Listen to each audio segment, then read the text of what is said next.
The key turned halfway, then stopped. I jiggled it, cursed under my breath, and tried again. Nothing.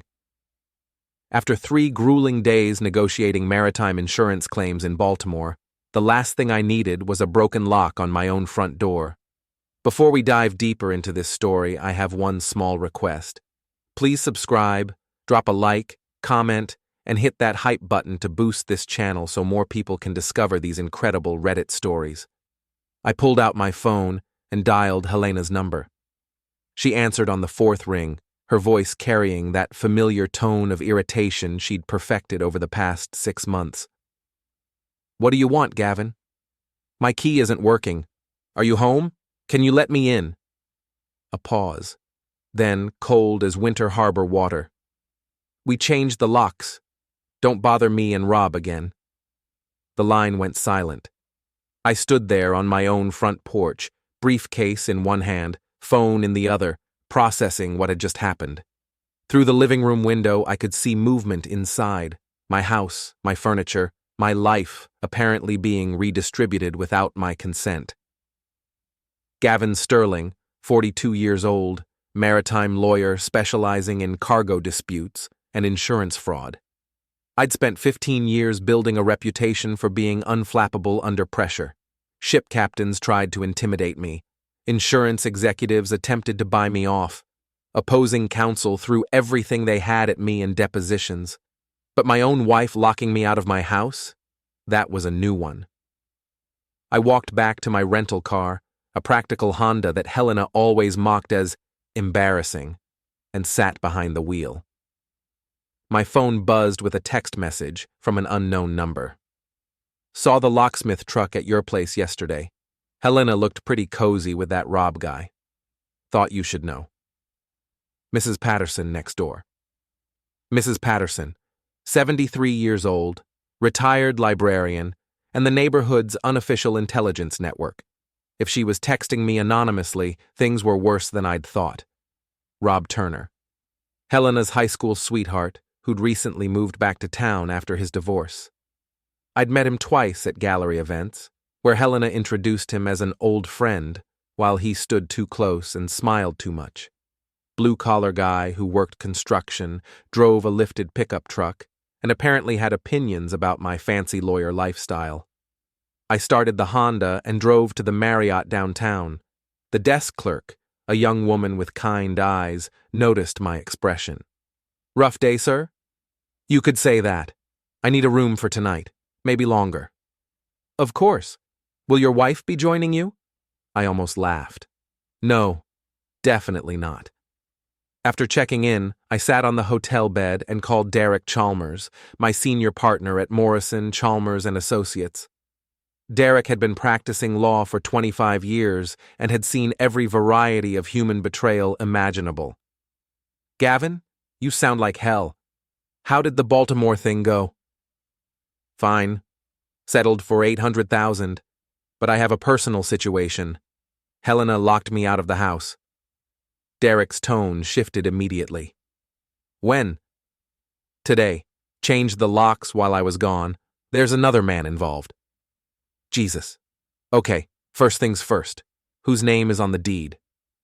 "That's the thing. The house is held in the Sterling Family Trust. My grandfather set it up in 1987. Helena's name isn't on it anywhere." A pause.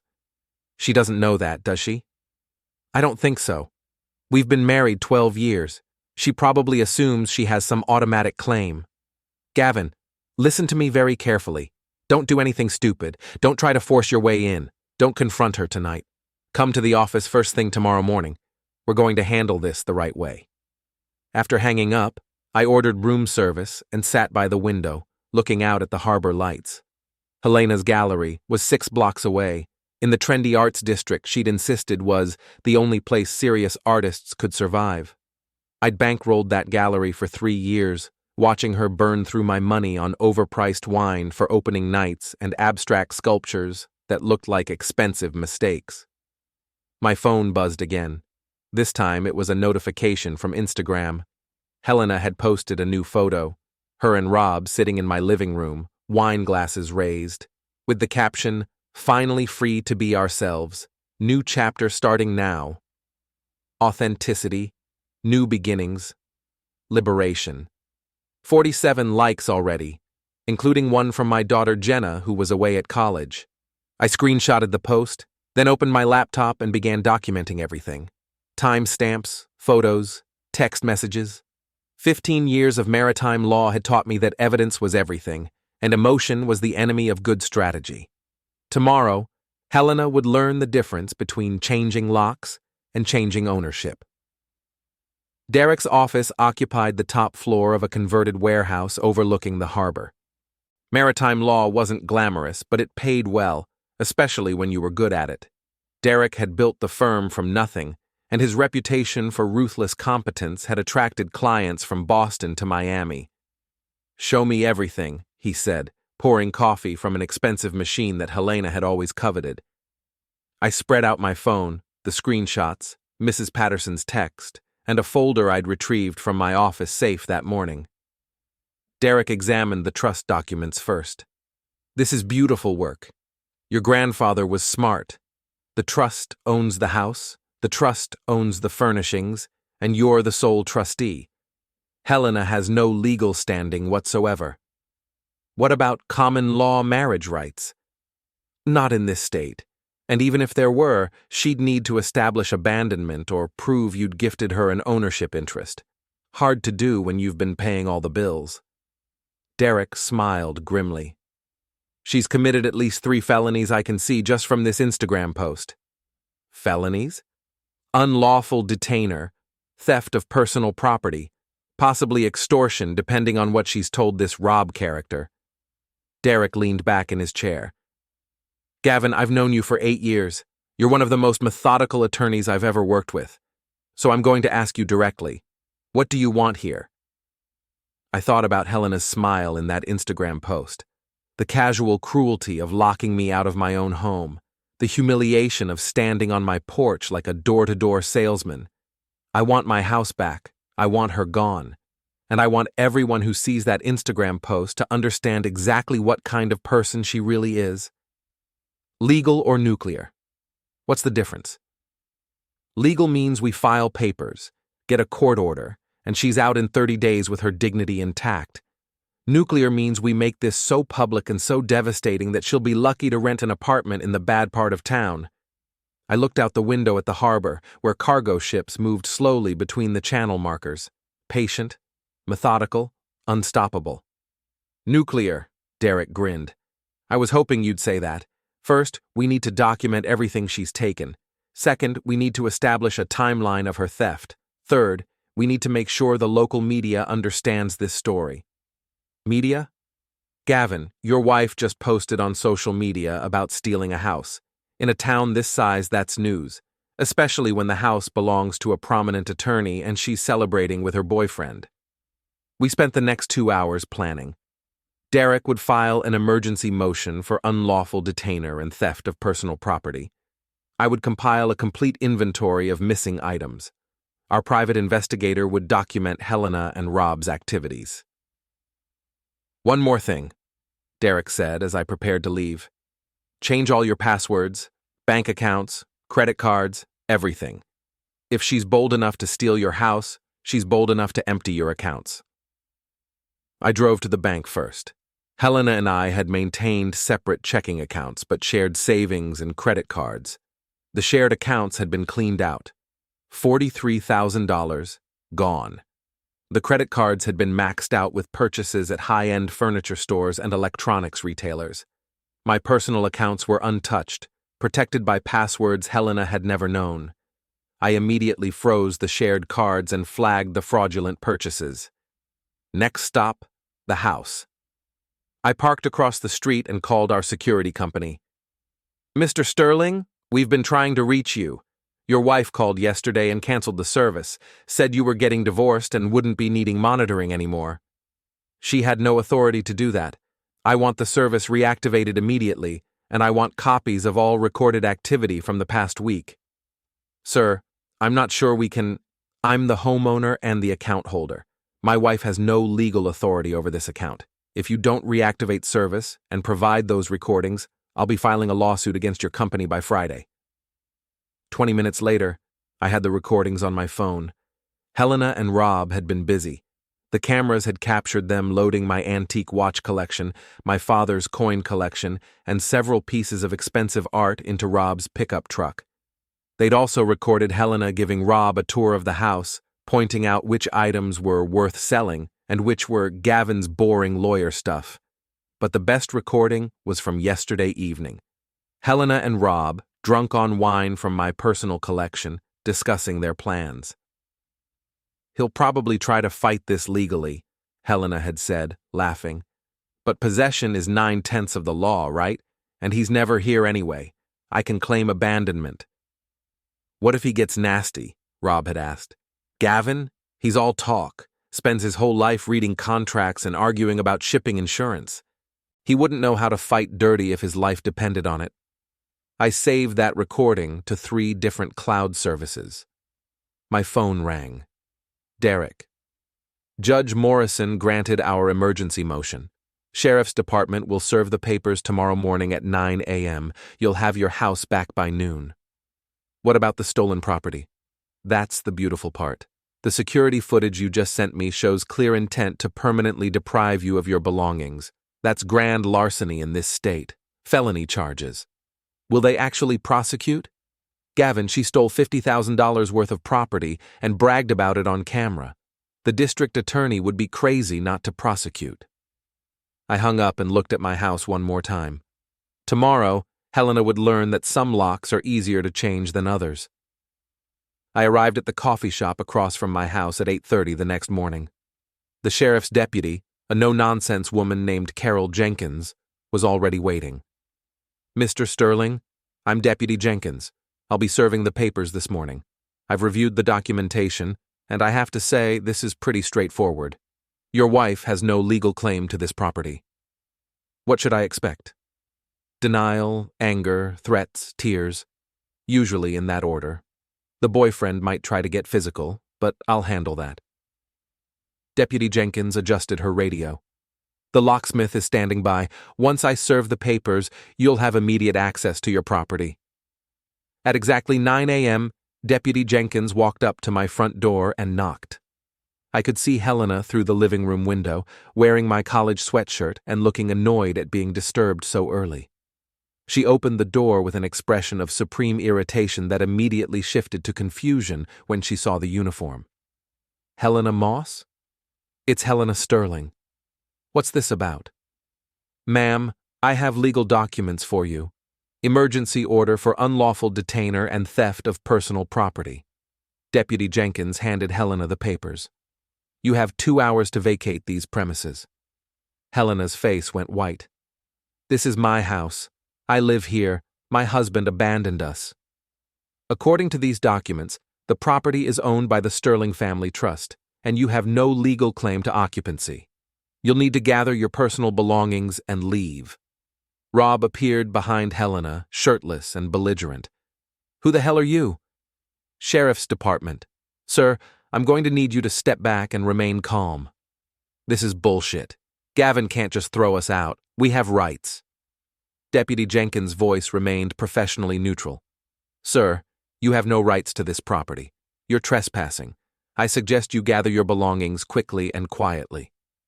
Helena was reading the papers now, her hands shaking. "Grand larceny? This says I stole property. That's insane. This is my house. These are my things."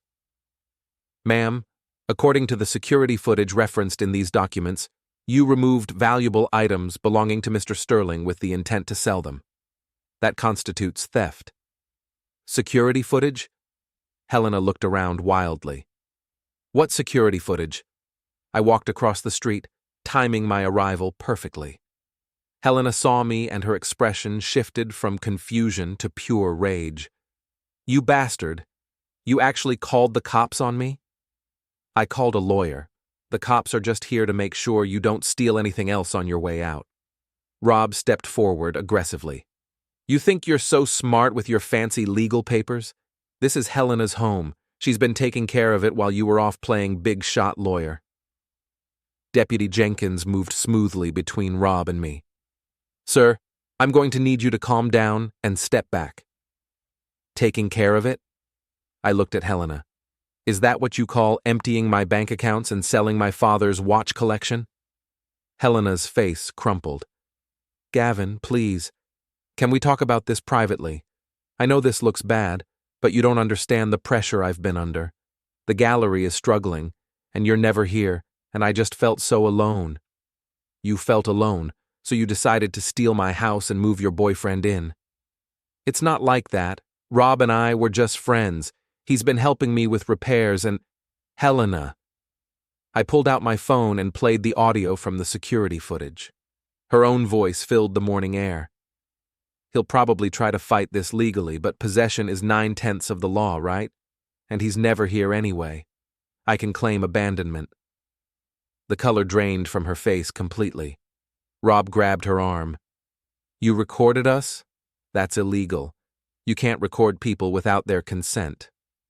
Deputy Jenkins smiled. Actually, sir, in this state, homeowners can record activity on their own property without consent. It's perfectly legal. 2 hours, I said quietly. Take your personal belongings and go. Everything else stays here. Helena started crying then, the kind of manipulative tears she'd perfected during our marriage. Gavin, please, I made a mistake. I was confused and scared, and I wasn't thinking clearly. We can work this out. We can go to counseling. I'll make this right. You posted on Instagram about how free you felt to finally be yourself. Congratulations. Now you can be yourself somewhere else. The locksmith arrived and began changing the locks back. Helena and Rob gathered their belongings in garbage bags, a detail that felt appropriately symbolic. Rob kept muttering threats under his breath, but Deputy Jenkins's presence kept him from doing anything stupid. As they loaded the last of their things into Rob's truck, Helena turned back to me. This isn't over, Gavin. I'll fight this. I'll get a lawyer. I'll tell everyone what kind of man you really are. Please do. I'm sure they'll be very interested in the security footage. She slammed the truck door, and Rob drove off with a dramatic tire squeal that impressed no one. Deputy Jenkins handed me the new keys. Mr. Sterling, I have to ask, are you concerned about retaliation? Sometimes these domestic situations escalate. No.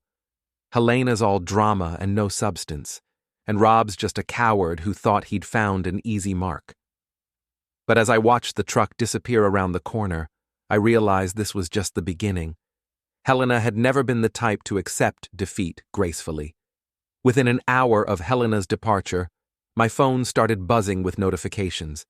She'd posted a lengthy Instagram story portraying herself as the victim of an abusive husband who'd used his legal connections to steal her home and destroy her life. Gavin Sterling is a monster who abandoned his family and then used his lawyer friends to throw me out on the street. He recorded me illegally and had me arrested for trying to protect myself. Please share this story so other women know what kind of man he really is. Domestic abuse. Corruption. Justice failed. The post had been shared 43 times already. Comments were pouring in from people who knew only Helena's version of events. I always knew there was something wrong with that guy. Helena is the sweetest person. This is so unfair. Lawyers are all corrupt. They protect each other. My phone rang. Derek. Have you seen social media this morning? Just now. She's claiming I'm abusive and corrupt. Good. Let her keep talking. Every post she makes is more evidence of defamation. But we need to get ahead of this story before it gets out of hand. What do you suggest? Full transparency. We release the security footage, the bank records, the timeline of theft. We let the facts speak for themselves. Won't that look vindictive? Gavin, she's already declared war. The question is whether you want to fight it with facts or let her control the narrative with lies. I spent the afternoon documenting everything. The Instagram posts, the comments, the shares. Helena's story was spreading through our social circle like a virus, and people were choosing sides based on incomplete information. My phone rang again. This time it was Tom Bradley, a guy I'd known since college and considered one of my closest friends. Gavin, what the hell is going on? Helena's posting all kinds of stuff about you on Facebook. She says you had her arrested. Tom, it's complicated. Can we meet for coffee? I'll explain everything. I don't know, man. Sarah saw the posts and she's pretty upset. She thinks maybe we should stay out of this until things calm down. Sarah was Tom's wife and Helena's closest friend in our social circle. I could hear the shift in Tom's voice, the careful distance that meant he'd already decided which side he was on. Tom, we've been friends for 15 years. Don't you think you should hear my side before making judgments? Look, I'm not making judgments. I just think it's better if Sarah and I don't get involved in your marriage problems. She stole my house, Tom. She emptied my bank accounts and moved another man into my home while I was on a business trip. A pause. That's not what Helena says. Helena says a lot of things. Most of them aren't true. I don't know what to believe anymore. This whole situation is just messy.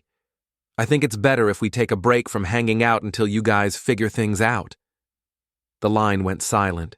Tom Bradley, who'd been my best man at my wedding, who'd borrowed money from me twice, who'd called me at midnight when his father passed away, had just ended our friendship based on Instagram posts. I poured a glass of whiskey and sat in my reclaimed living room, looking at the spaces where my father's watch collection used to be displayed. Helena had been methodical in her theft, taking items she knew had sentimental value as well as monetary worth. My phone buzzed with a text from an unknown number. Saw Helena's posts. Always knew you were a piece of shit. Hope you're happy. Then another. Your wife is better off without you. And another. Corrupt lawyer destroys innocent woman's life. Typical. Helena's social media campaign was working. She'd positioned herself as the victim and me as the villain, and people were eager to believe the worst about a successful attorney who'd apparently destroyed a sweet, artistic woman's life. But two could play the social media game. I created a simple website, therealstory.com. I uploaded the security footage, the bank records showing the theft, the timeline of events, and Helena's own Instagram posts celebrating her liberation in my living room.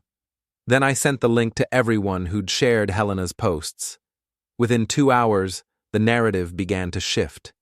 The security footage was damning.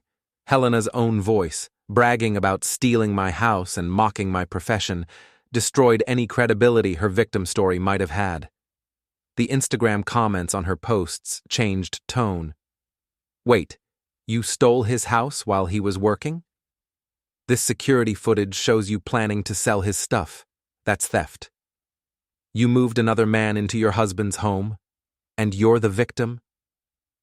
Helena tried to control the damage by claiming the recordings were fake, but the timestamp and her own Instagram posts from inside my house made that impossible to believe. By evening, she'd deleted her original posts and made her accounts private. But the internet never forgets, and screenshots of her claims were circulating alongside the evidence of her lies. My phone rang. Tom Bradley again. Jesus, Gavin, I just saw the website. Why didn't you tell me all this earlier? I tried to. You said you didn't want to get involved. A long pause. Look, I'm sorry. Sarah and I jumped to conclusions. We should have given you a chance to explain. It's fine, Tom. No, it's not fine. We've been friends for 15 years, and I threw that away based on Facebook posts. That's not the kind of friend I want to be. But the damage was done. Tom and Sarah weren't the only ones who'd chosen Helena's side without hearing the facts. My social circle had fractured along lines I'd never seen coming, and some relationships would never recover. Helena had wanted to destroy my reputation. Instead, she'd revealed the character of everyone around us. 3 weeks after reclaiming my house, I was working late at the office when Derek knocked on my door. The district attorney filed charges today. Grand larceny, fraud, and identity theft. Helena's looking at 3 to 5 years if convicted. What about Rob? Accessory charges. He knew the property was stolen when he helped her sell it. His lawyer's already talking about a plea deal. I leaned back in my chair.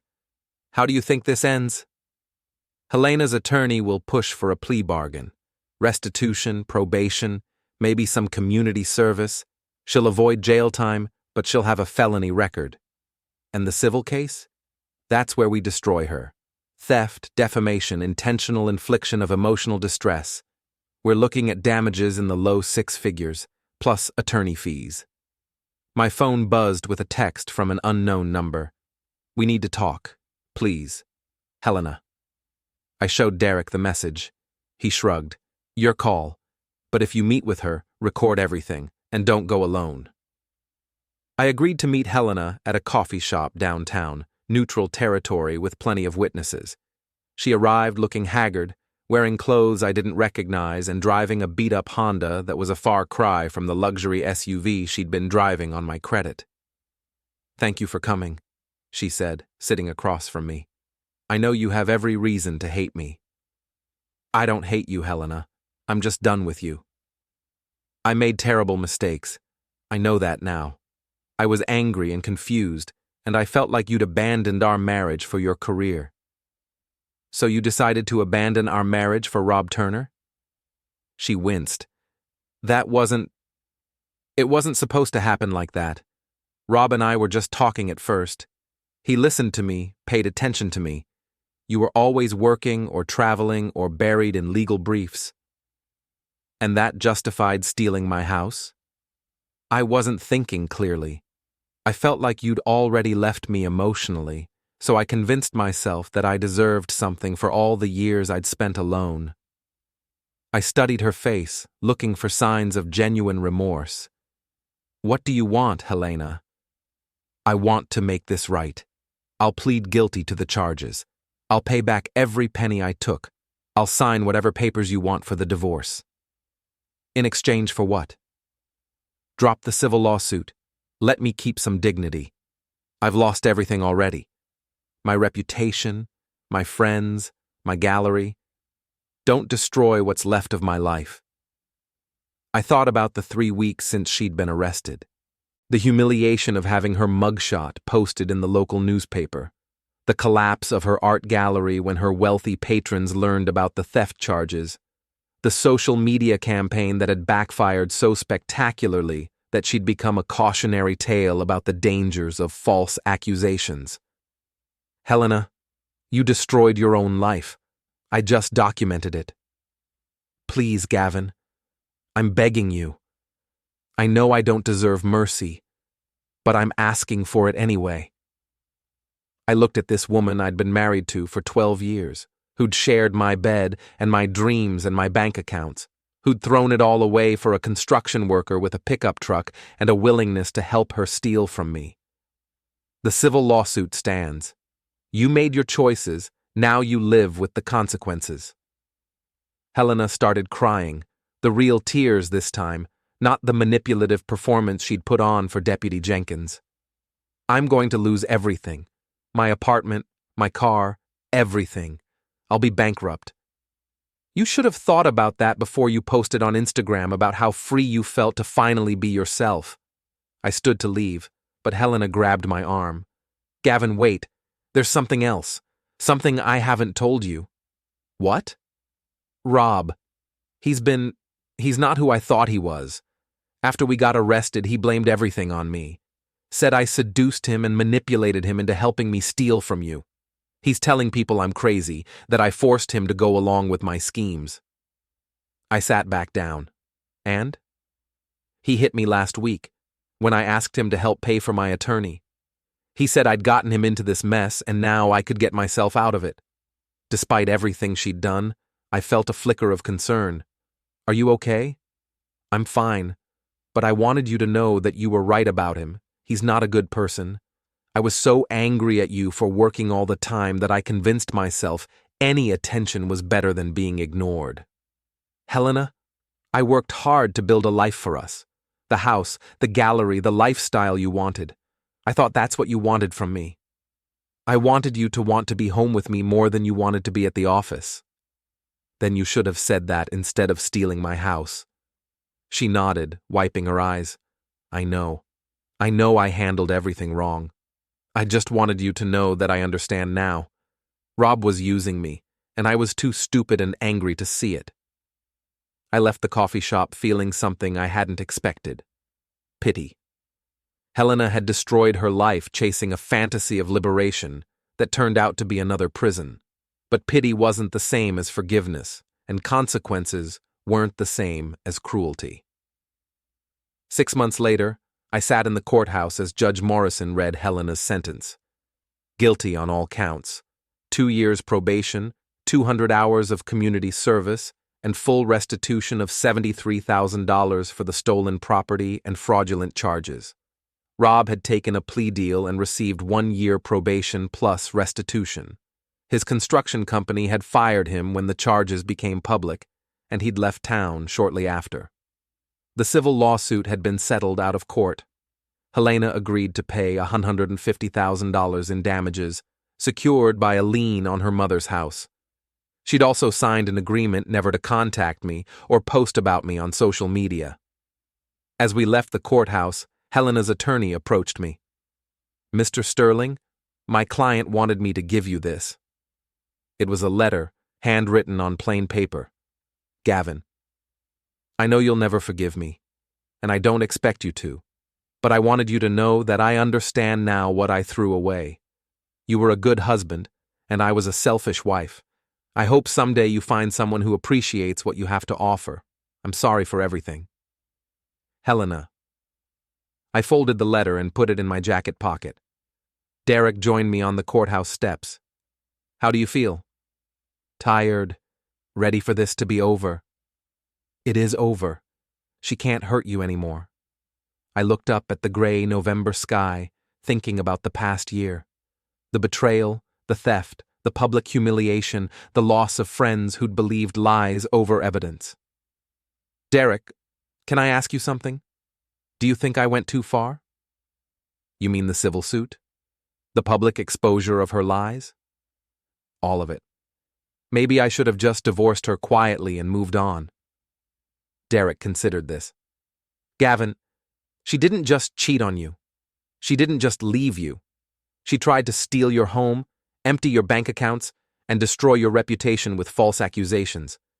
If you'd handled this quietly, she would have gotten away with it and probably done it to someone else. But now her life is ruined. No, now her life has consequences. There's a difference."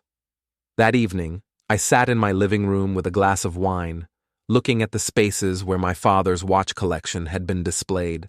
Most of the stolen items had been recovered and returned, but some had been sold before the arrest and were gone forever. My phone rang. Tom Bradley. "Hey, Gavin. Sarah and I were wondering if you'd like to come over for dinner this weekend. We haven't seen you in months."